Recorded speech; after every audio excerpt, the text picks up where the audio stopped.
RPSC first grade 2018 के question paper question number 9 discuss कर रहे हैं, जो कि हमें कहता है यदि एल से बिंदुओं 1 1 2 0 और 0 2 की दूरियों का बीजगणितीय योग शून्य है तो एल सदैव किस बिंदु से गुजरती है।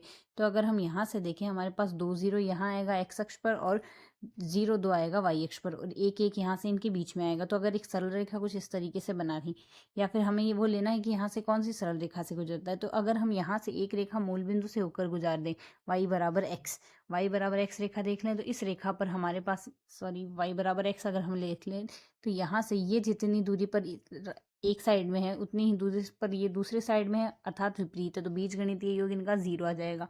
तो ये जो बिंदु है हमारे पास 1 1 से होकर जाएगा, इसका मतलब हमारा यहाँ से इसके लिए थर्ड ऑप्शन करेक्ट हो जाएगा। बेसिक कंसेप्ट से हम देख सकते हैं। तो ये इन दोनों बिंदुओं से बराबर दूरी पर। अगर अब हम आप मन में यहाँ से हमारा सवाल आए 2 2, तो 2 2 अगर लेते हैं तो 2 2 आगे आएगा, यहाँ कुछ बिंदु आएगा, लाइक आगे हम देख लेते हैं, कुछ यहाँ मान लेते हैं। तो अब 2 2 इन दोनों से तो बराबर दूरी पर है, पर उसका बीज गणितीय योग भी तो शून्य आना चाहिए। तो उसके केस में यहाँ से 1 1 और 2 2 के बीच की जो दूरी होगी 1 होगी, उस दूरी के यहाँ से उसकी वजह से यहाँ से इसका योग 0 नहीं आएगा। 1 का स्क्वायर प्लस 1 का स्क्वायर का अंडर रूट यानी स्क्वायर रूट ऑफ 2 आएगा, उसकी वजह से योग शून्य नहीं आएगा, पर यहाँ से 1 1 पर ही वैल्यू 0 आएगी।